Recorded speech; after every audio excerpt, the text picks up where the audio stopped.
келдіңіздер.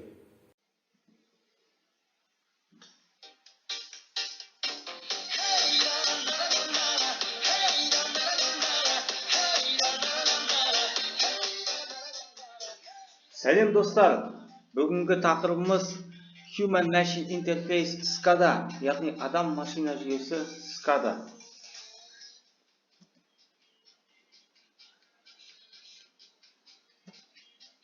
Негізгі ұғымдарды жаттап алыңыздар.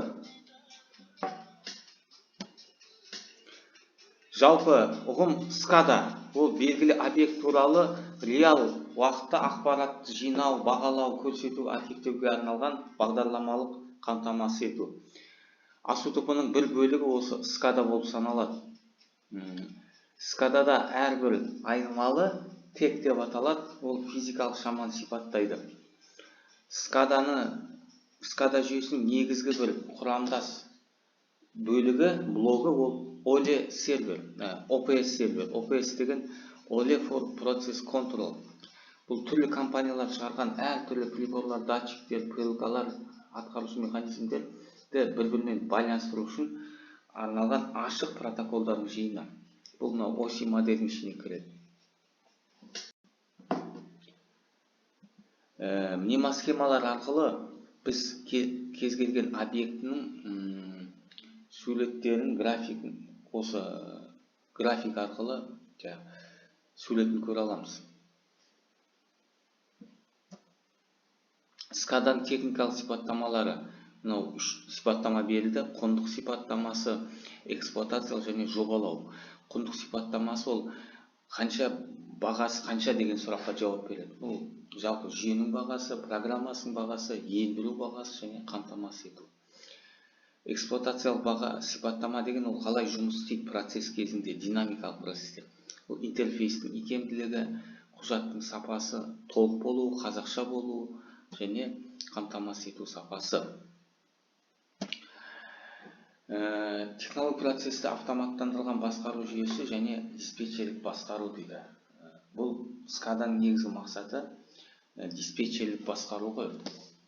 Ол SCADA болам дегенше, ол үшінші асу тобы мына келесі даму кезеңдерінен өтті.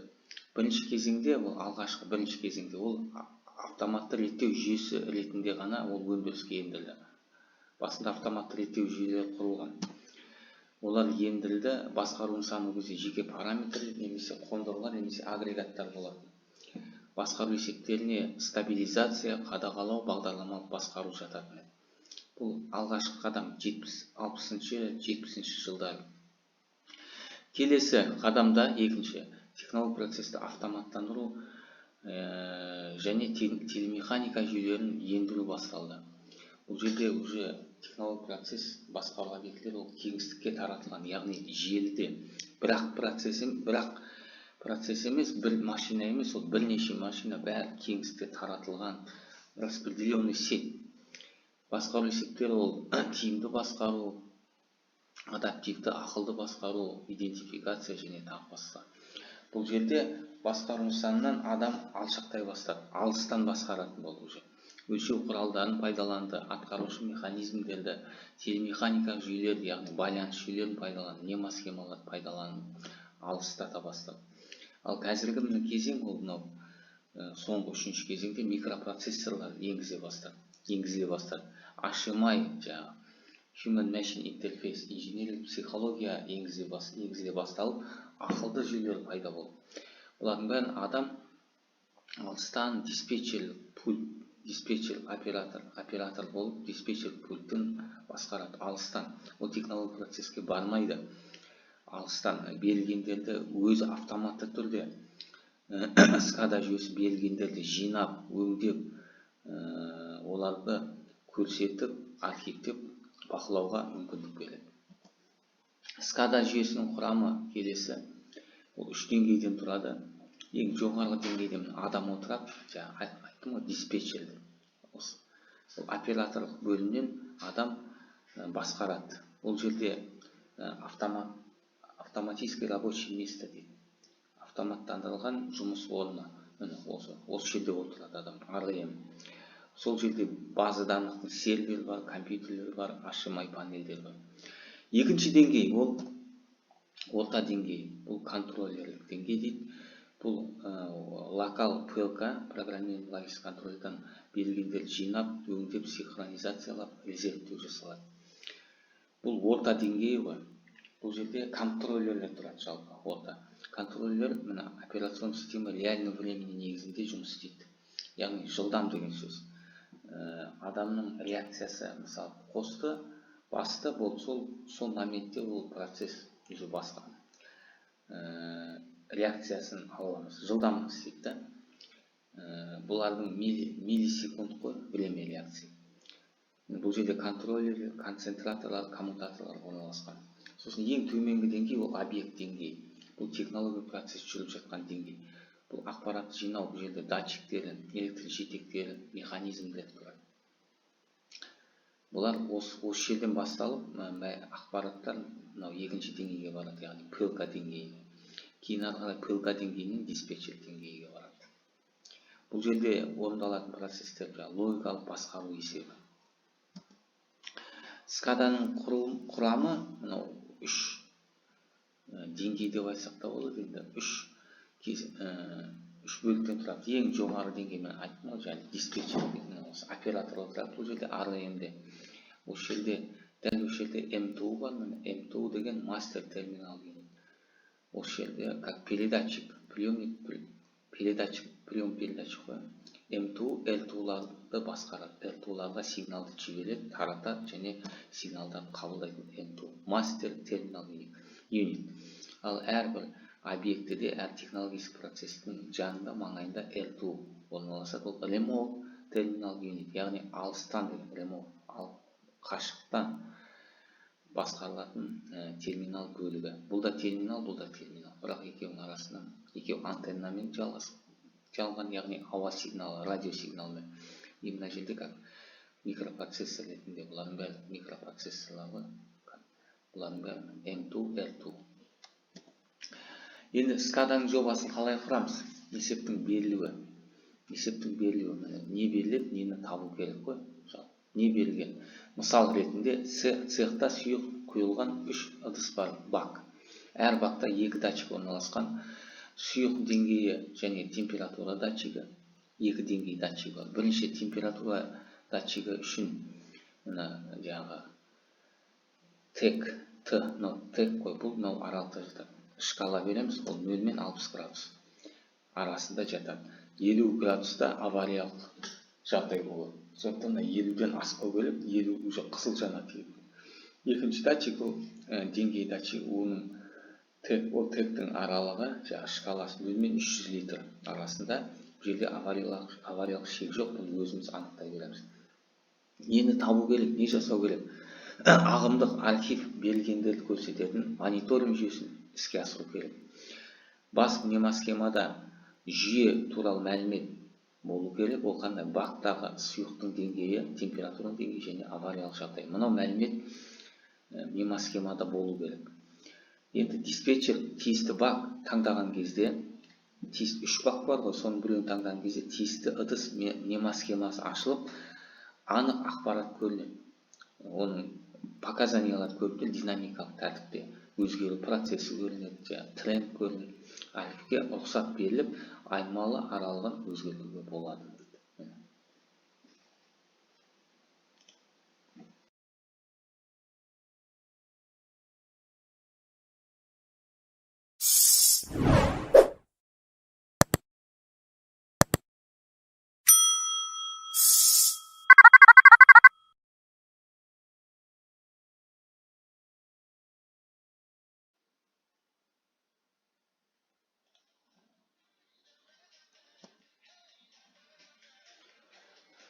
SCADA жобасын құру кезеңдері 7 кезеңнен тұрады.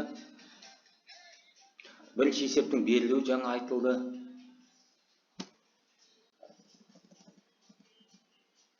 Жаңа осы айтылды есептің берілуі.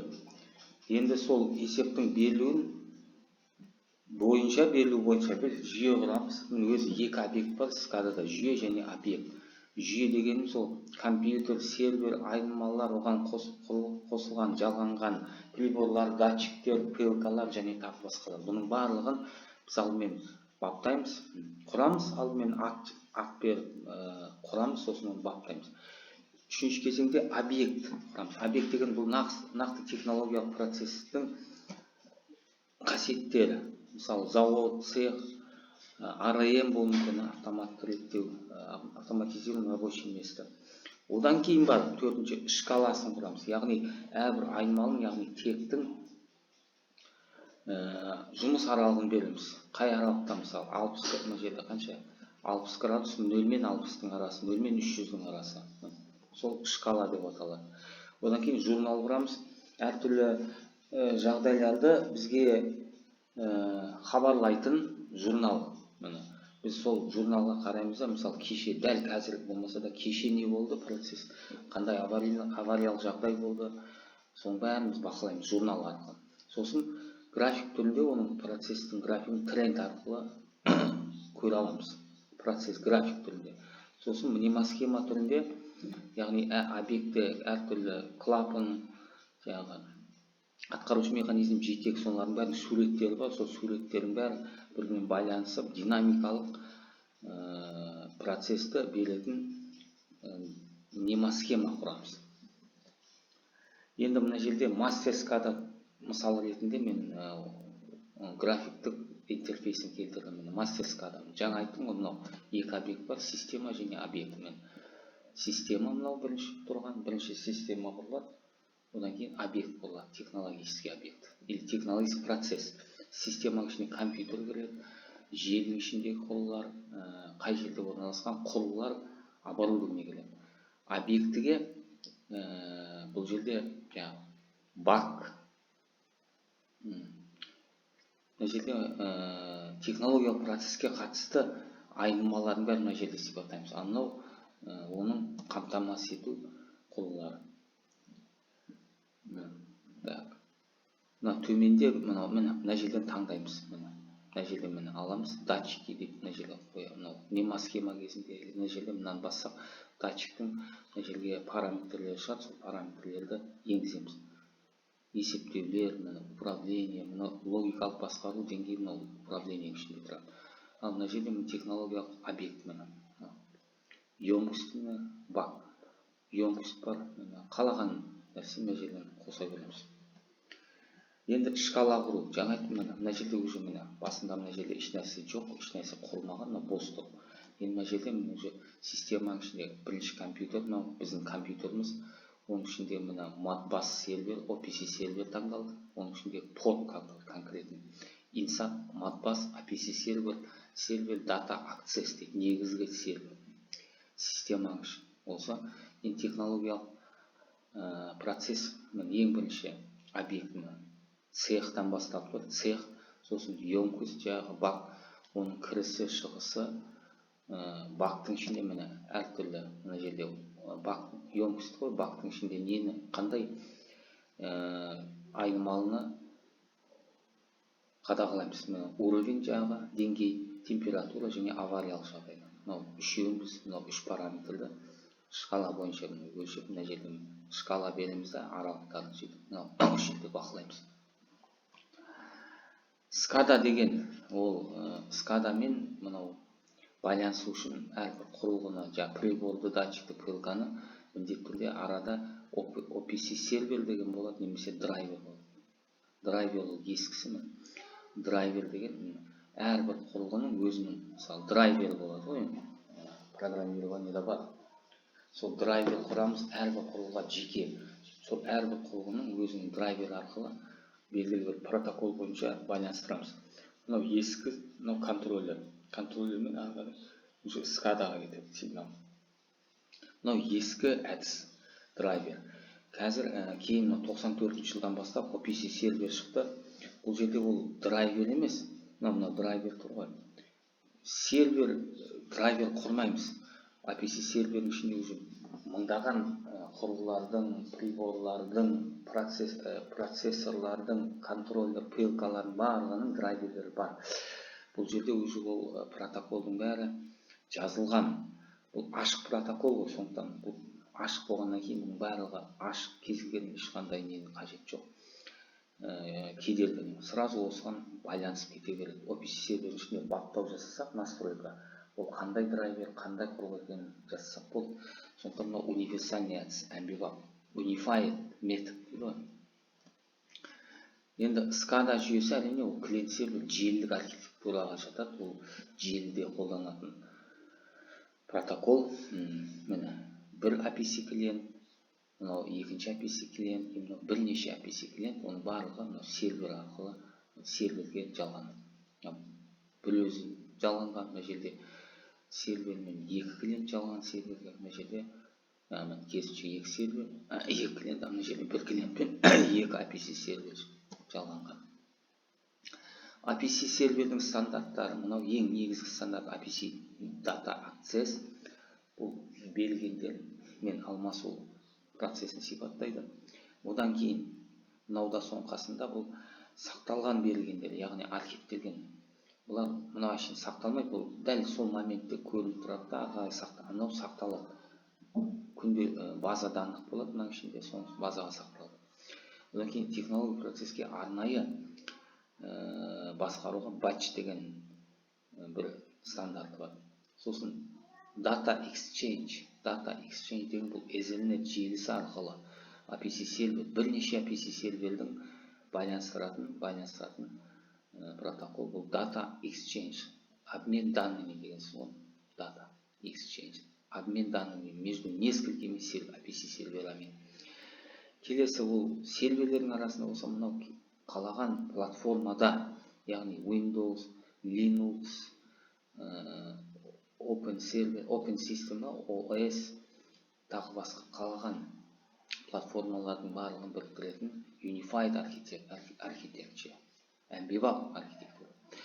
Одан кейін мынау XML жағы Data Access, бұл жерде уже SOAP деген желі, уже интернетке шығуға арналған, интернетке шығу. Мына жерде енді келесі слайдтарда біз APC сервер, жалпы SCADA-ның құрылымын көрсетеміз. APC серверге қосылу орындалу тәртібі және имитациялық тәртіп болады. Орындалу тәртібінде міне серверге 10 айнымалы қосылған, яғни 10 түрлі датчик қосылған да. Не только датчик, жерде атқарушы механизм де болуы мүмкін, кіріс де болуы мүмкін, шығыс та болуы мүмкін. Олардың әрқайсының порттары мынау сапасы good дейді. Сөйтіп APC серверге UA APC сервер, Unified ба? Міне Unified Cross Platform, яғни бірнеше платформалардан жалғанып тұрғаннан кейін OPC UA тұру дейді. 55.000 портқа жалғанған. Пароль жоқ, пароль да берсек болады. APC серверге қалай жалғанамыз. Енді мнемосхема туралы айтайын. Мнемосхема деген жаңа бастапқы берілген есеп бар ғой. Берілген есептегі 3 ыдыс деп тұр. 3 ыдыс, әрқайсысына әр бақта 2 түрлі датчик бар, 2 түрлі параметрлер өлшейді. Соның мнемосхемасы келтірілген. 3 датчик келтірілген, 2 параметр. Әр датчиктің, әр объектінің, яғни бақтың 2 датчигі бар, 2 түрлі параметрлі көрсетеді. Мынау L деңгей датчигі 80, температура 22 дейді мынада. Мынада ыстық, температура 40 градус 90 деңгейі. Мынау сәл жоғары, мынадан биік тұр. Мына жерде 67, 34 градус. Үшеуінде 3 түрлі температура сақталып тұр. Бұл мына жерде орындалу процесі. Мына стоп деген кнопканы бассақ, онда мынау процесс тоқтайды. Қазір орындалып жатыр. Имитациясы. Мынаны бассақ, өшеді, тоқтайды. Осы мнемосхема. Мына жерде де мынау жоғары жағындағы мнемосхема, мынау жоғарыдағы. Мынау журнал деген кнопканы бассақ, журнал шығады. Ол бөлек. Мынау тренд, астында тұрған орындалудың тренд. Басында мынау деңгейде 160 бар. 160 деген деңгейде болды. Кейін біртінде ол төмендеп түсіп 80-ге келді. Қазір мына жерде 80-ді ұстап тұр. Мынау тренд, мынау процесс жүріп жатыр. динамикалык тартипте орундалуу тартибинде мына өзгөрүп жатыр убакыт боюнча тренд. Дұрыс па? Мынау да технологиялық объектінің нема схемасы. Мына жерде 5 алка тұр, айналады. Мынау араластырғыш. Оның мынау манометр, оның қысымын өлшеп тұр. Мына жерде де манометр бар. Мына жерде манометр, ажағында да. Мына жерде тағы бір манометрінен үлкейтіп қойыпты. Мына жақта мынау биогаз болу керек. Мынаның бәрі жиналып мына жерге келеді да. Сөйтіп ол газға айналып, мысалы, мен мына жерді нақты көрсетпеген, сол шығады мына жерде. Мына жерлерде ол араластырып мына жерде. Осындай мына мнемосхемада адам көрнекті түрде, түсінікті түрде адам технология процесті алыстан бақылап басқарылады. Технология процесі 1000 километр, бір үлкен қашықта болуы мүмкін. Біз оны алыстан экран компьютердің пульт бетінде, яғни оператор панелінде біз оны көріп басқарамыз. Міне осы оның мағынасы осында. Жақсы, сау болыңыздар, келесі кездескенше.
Ini lagi berangkat di kantor.